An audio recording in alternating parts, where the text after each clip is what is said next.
안녕하십니까. 노아박 전도자입니다.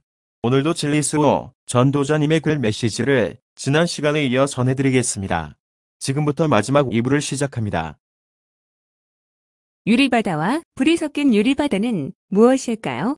계시록 4장 6절에는 보좌 앞에 수정과 같은 유리바다가 있다고 했고, 계시록 15장 2절을 보니까 불이 섞인 유리바다 같은 것이 있다고 했는데, 짐승과 그의 우상과 그의 이름의 수를 이기고 벗어난 자들이 유리바다가에 서서 하나님의 검은고를 가지고 라고 나옵니다. 유리바다가 무엇인지 알려면 먼저 바다의 뜻을 알아야 합니다. 성경에 나오는 바다는 하늘에서 쫓겨난 마귀와 그의 사자들이 있는 죄악 세상을 말합니다. 계시록 12장 7절에서 9절을 참고하십시오. 즉 마귀가 다스리는 죄악 세상이 바다라는 의미입니다.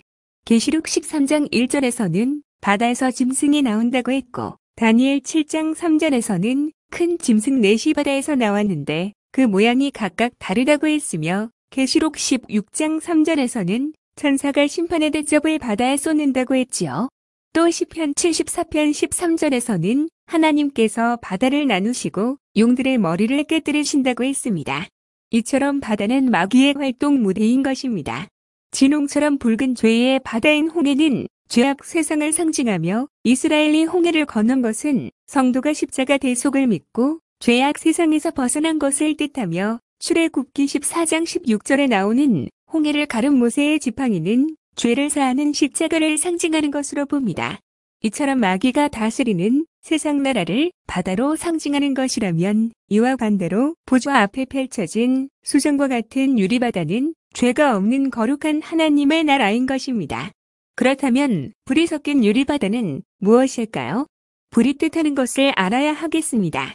누가복음 12장 49절에서 예수께서는 내가 불을 땅에 던지러 왔노니 이 불이 이미 붙었으면 내가 무엇을 원하리요? 라고 말씀하셨습니다. 불은 어둠을 비추는 진리를 말합니다. 즉, 불이 섞인 유리바다란 예수 그리스도 십자가의 진리로 이루어진 거룩한 하나님의 나라를 뜻하는 것입니다. 이처럼 계시록의 상징들은 구속사적이며 복음적으로 풀어나가야 할 것입니다. 예수님을 보고 죽은 자 같이 된 사도 요한을 볼까요? 예수께서 육신으로 이 땅에 계실 때 사도 요한은 예수님을 스스럼 없는 형님처럼 대했지요. 요한복음 13장 23절과 25절을 보면 예수님의 가슴에 머리를 기대고 발을 뻗고 눕기도 했으며, 심지어 가슴에 누운 채로 질문하기도 했습니다. 이런 사도 요한이 천국에 계신 예수님을 보고는 엎드려져 죽은 자 같이 되고 말았습니다. 예수의 모습에서 하나님의 위엄과 영광을 보았기 때문입니다. 요한은 예수의 얼굴이 해가 비추는 것 같더라 라고 했는데, 해는 하나님을 상징합니다. 달과 별은 반사체이지만 해는 스스로 비추는 발광체입니다. 그리고 불꽃 같은 눈은 성도의 모든 것을 살피시고 꿰돌아보시는 눈이며, 그 머리에 흰 양털은 어린 양이심을 나타내시고, 또 가슴에 금, 띠는 만왕의 왕이시며 제사장이심을 나타내십니다.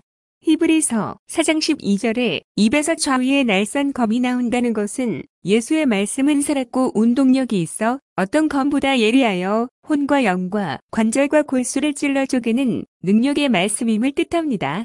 예수님께서는 말씀으로 창조와 생명과 심판을 선포하셨습니다. 예수께서 나는 처음과 나중이요 알파와 오메가요 시작과 끝이라고 하신 것은 창조부터 심판과 하나님 나라를 이루기까지 모든 것을 홀로 주관하시는 하나님 자신을 나타내신 것임을 알아야 합니다. 끝으로 사도 요한은 7교회에 편지를 보냅니다. 이 7교회는 어두운 죄악 세상에서 빛, 곧 복음을 비추는 전체 교회들을 상징합니다. 예수께서는 교회들을 7 금촉다라고 칭하시며 세상에 속하지 않고 어둠을 밝히는 성도를 귀하게 여기십니다. 우리는 7교회에 보내는 편지를 통해 나를 향하신 예수님의 칭찬과 꾸짖으심과 명령으로 들으며 나의 신앙을 점검하는 거울로 삼아야 할 것입니다.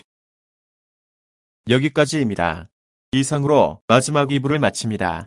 끝까지 청취해 주셔서 감사합니다.